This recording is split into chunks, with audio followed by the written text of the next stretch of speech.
दोस्तों, क्या आपको पता है कि मुसलमान सूअर का मांस क्यों नहीं खाते? दोस्तों, वीडियो में आगे बढ़ने से पहले मैं आपको बता दूं कि इस वीडियो का मकसद किसी भी धर्म को ठेस पहुंचाना नहीं है। दोस्तों, जैसा कि हम सभी जानते हैं कि मुसलमानों का खाना पीना, उठना बैठना यानी कि हर एक चीज़ इस्लाम के मुताबिक होती है और ज़्यादातर मुसलमान अपनी ज़िंदगी दीन इस्लाम में बताए गए तौर तरीक़ों के हिसाब से गुजारना पसंद करते हैं। पर क्या आप ये बात जानते हैं कि इस्लाम धर्म में मांस खाना जायज़ बताया गया है, लेकिन यहाँ भी कुछ शर्तें हैं कि क्या चीज़ खाई जा सकती है और क्या चीज़ नहीं खाई जा सकती। ठीक उसी तरह जिस तरह इस्लाम में शराब पीना सही नहीं माना जाता, वैसे ही इस्लाम धर्म में सूअर का मांस खाना मना है। अब इसके पीछे की असली वजह क्या है, इसे जानने के लिए वीडियो के एंड तक हमारे साथ बने रहिएगा और नए हैं तो चैनल को सब्सक्राइब कर लें। दोस्तों, हम आपको बता दें कि मुसलमानों की सबसे पवित्र किताब कुरान पाक में सूरह 2 आयत 173, सूरह 5 आयत 3 के साथ साथ और भी कई आयतों के जरिए आदेश दिए गए हैं कि मुसलमानों को ऐसे किसी भी जानवर का मांस नहीं खाना चाहिए जो हलाल ना हो। ऐसे में अब कौन सा जानवर है जो इस्लाम में हराम बताया गया है? दोस्तों, कुरान शरीफ में इस बात का जिक्र किया गया है कि मरे हुए जानवरों का मांस खाना हराम है। ऐसे जानवर जो किसी वजह से मर गए हो, जैसे कि एक्सीडेंट में या किसी बीमारी की वजह से मरने वाले जानवरों का मांस खाने से इस्लाम धर्म को मानने वाले लोगों को मना किया गया है। दोस्तों, सूरह 5 आयत 3 में लिखा है कि उसने तुम्हें केवल मना किया है मृत पशु खून, सूअर का मांस और वो सब जिसमें अल्लाह के अलावा किसी और का नाम हो। हालांकि किसी की मजबूरी है तो बिना इच्छा किए उस पर कोई बात नहीं है, क्योंकि अल्लाह वाकई में रहमत और माफ़ करने वाला है। दोस्तों, यहाँ पर खास तौर पर सूअर के मांस को न खाने की हिदायत दी गई है। लेकिन दोस्तों, क्या आपको पता है कि बाइबल में भी सूअर के मांस को खाने की मनाही है और बुक ऑफ लेविटिक्स के चैप्टर नंबर 11 और वर्स नंबर 7 में भी सूअर को न खाने के उल्लेख है। अब ये दोनों ही धार्मिक किताबें सूअर के मांस को ना खाने को कहती हैं। तो आखिर सूअर के मांस को खाने में समस्या क्या है? तो दोस्तों, इस चीज़ का जवाब सूअर के कैरेक्टर में छुपा है, क्योंकि सूअर एक मौका परस्त जानवर है और कुछ भी मिलने पर खा लेता है। फिर चाहे वो पेड़ पौधे हो या मरे हुए जानवर का सड़ता हुआ मांस हो या फिर मल ही क्यों ना हो, सूअर को किसी भी चीज़ से फर्क नहीं पड़ता और वो हर एक चीज़ का सेवन कर लेता है।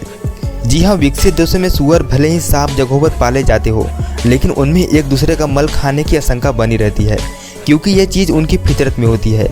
गांव और देहात में जहां लोगों के लिए आधुनिक शौचालय नहीं है, लोग इसी कारणवश खुले में शौच करते हैं और सूअर को कुछ न मिलने पर सूअर उनका सेवन भी कर लेते हैं। अब आप समझ गए होंगे कि सूअर किस लेवल तक की चीज़ें खा सकते हैं। हालांकि कुछ लोग तर्क देते हैं कि ऑस्ट्रेलिया जैसे देशों में सूअर का पालन बेहद साफ तरीके से होता है और हम इस चीज़ को मानते भी हैं कि हो सकता है कि साफ सुथरी जगह पर सूअर को एकदम अनुकूल वातावरण में रखा जाता हो, उसका पूरा ध्यान रखा जाता है।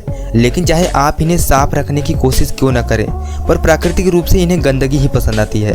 अब आप इसे ऐसे समझिए कि भला बिल्ली के सामने दूध रख दे, और ये उम्मीद तो नहीं कर सकते ना, क्योंकि बिल्ली की फितरत में ही दूध को पीना होता है। इसी तरह गंदे वातावरण में सूअर का रहना उसकी मजबूरी नहीं है, बल्कि उसकी फितरत है। कोई भी जानवर अपनी आदतें और मजबूरी बदल सकता है, पर अपनी फितरत नहीं बदल सकता। इसी वजह से सूअर के मांस से 70 अलग अलग तरह की बीमारियां जन्म लेती हैं। यहाँ तक कि इंसानों के शरीर में इसका मांस खाने से कीड़े भी पड़ जाते हैं, जैसे कि गोला आकार के कीड़े, नोकीले कीड़े या फिर दूसरे कीड़े मकोड़े सूअर के मांस से तुरंत इंसान की तरफ आकर्षित हो जाते हैं। पर इन सभी में से सबसे ज़्यादा खतरनाक टैपवार्म है। यह बहुत ही लंबा कीड़ा होता है, आंतों में रहता है। इसके अंडे खून में जाकर शरीर के लगभग सभी अंगों में पहुंच जाते हैं। यहाँ तक कि अगर ये कीड़ा दिमाग में चला जाए तो इंसान की याददाश्त चली जाती है। अगर ये दिल में चला जाए तो दिल की धड़कनों में गड़बड़ी करने लगता है।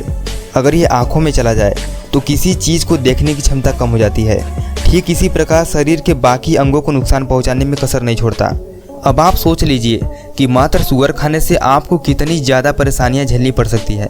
फिर आप चाहे सूअर का मांस कच्चा खाएं या फिर इसे पकाकर खाएं, सूअर के मांस में जो खतरनाक कीड़े होते हैं वो पकाने पर भी नष्ट नहीं होते। साथ ही सूअर का मांस खाने वाले लोगों को कोलेस्ट्रॉल की प्रॉब्लम हो सकती है। दोस्तों, 50% से ज़्यादा अमेरिकन हाइपरटेंशन और डिप्रेशन के शिकार है। इसका बड़ा कारण उनका खान पान है, जिसमें सूअर का मांस सबसे बड़ी भूमिका निभाता है। इन्हीं सब वजहों से कुरान पाक में सूअर के मांस को खाना गलत बताया गया है। हालांकि सूअर को न खाने की कुरान पाक में मनाही का ये कारण भी हो सकता है कि सूअर पानी बहुत ज़्यादा पीते हैं। जन्मे बच्चे को दूध पिलाने वाली मादा सूअर दिन में करीब 30 लीटर तक पानी पी जाती है और नर सूअर 18 लीटर तक पानी पीते हैं। ऐसे में जब इस्लाम धर्म की शुरुआत हुई तो वहाँ पर पानी की बहुत ही किल्लत थी, इसलिए सूअर को न पालने की हिदायत दी गई है। तो दोस्तों उम्मीद है कि आपको ये जानकारी अच्छी लगी हो, तो वीडियो को एक लाइक ज़रूर कर दें। तो मिलते हैं एक नई वीडियो के साथ।